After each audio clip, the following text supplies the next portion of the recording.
What is it that she has that made you say to yourself, she is special? She's really not special. She's only special from the standpoint that the Lord is using her, it appears to me, using her to bring people closer, to see that He's still alive and well, and He loves us all. And oil, to me, is a sign of His Holy Spirit, because it's always the same, never changes. On September 6, 1988, they arrived home in Damascus from the United States. The following day, September 7, 1988, they prayed before the icon with a large group of followers. Myrna had to be carried to bed. Pure olive oil came from her hands, face, and eyes. The crowd of people in the house sang the songs of Soufanieh. Myrna resisted her desire to rub or dig at her eyes. On this feast of the birth of Mary, Myrna expected that she might see her mother. But with the oil in her eyes, it was obvious to all that she would see Christ. The painful cleansing lasted a long time. Her restraint and acceptance of the pain was becoming heroic. The pain was just as great as always, but her resistance to it was now almost supernatural.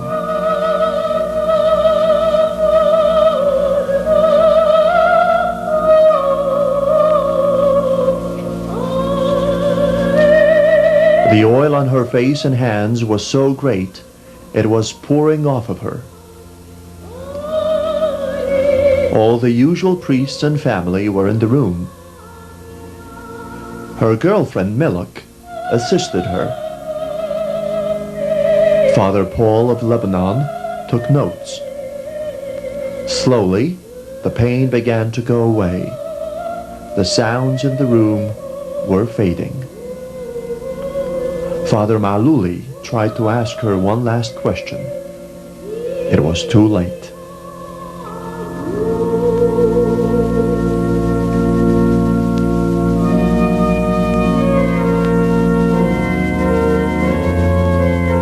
She saw Christ bathed in light. He stood still as she left her body and moved closer to him. He spoke. "My daughter, I told you to overcome all your difficulties and know that up till now you have only met with a few. Tell my children, it is from them I am seeking unity. I do not want it from those who are only acting that they are working for unity. Go forth and announce this message.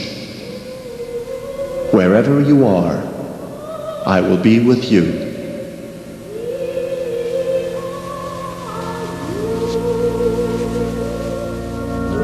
When Christ finished talking, Myrna moved away from him and back into her body. The sounds in the room were the first earthly things to come to her.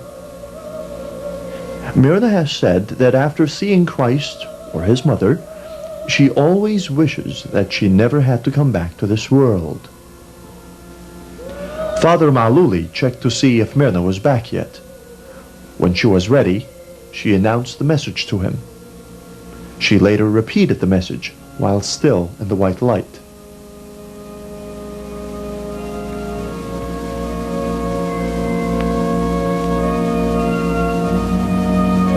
On October 10, 1988, Myrna and Nicole went to Lebanon.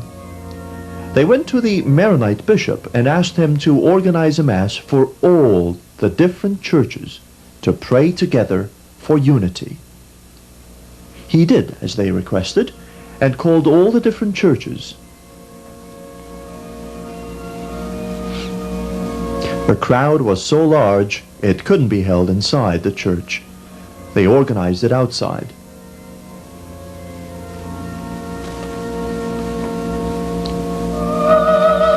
During the Mass, oil came from Myrna's hands, and although we do not have it on film, She began to cry because people turned away from their prayers and paid attention to her instead of the Christ and the Mass.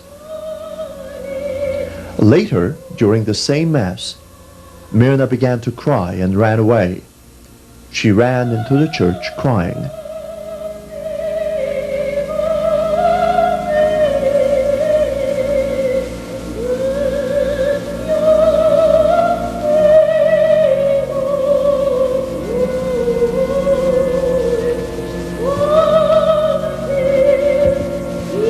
Inside the church, Myrna went into an ecstasy.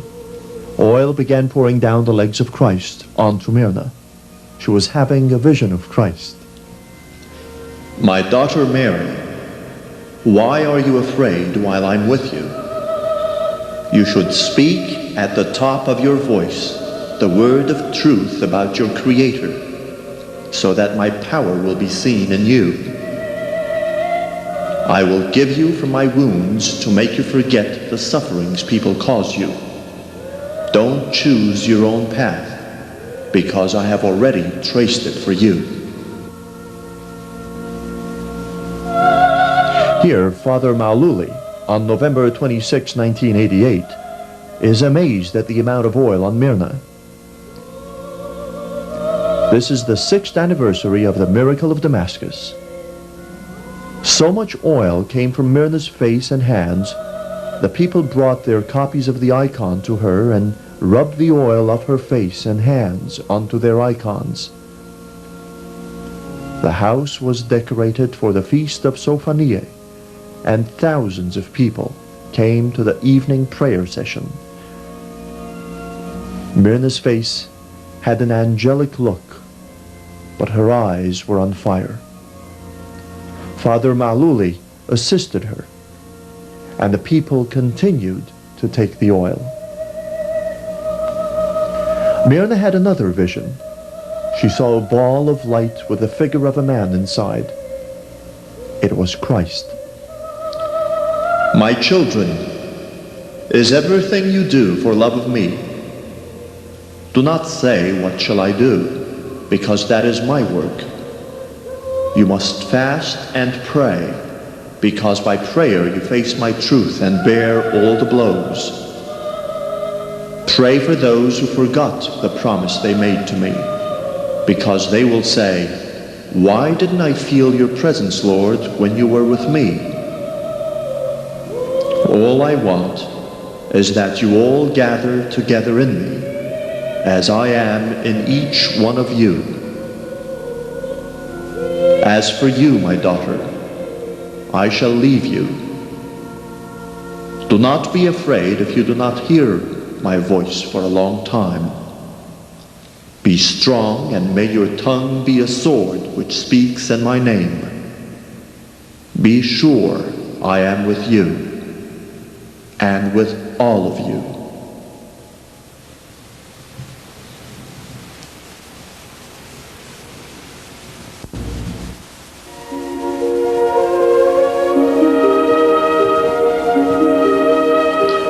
While still in light, Myrna passed on the message from Christ. She answered all the questions that she was asked. Father Zahlawi, Father Boulos, and Father Alam were curious to learn about the details of her vision. They asked if he appeared as light or if he looked like a man. She said that he appeared as a powerful source of light inside another light, but that he had the figure of a man made of light.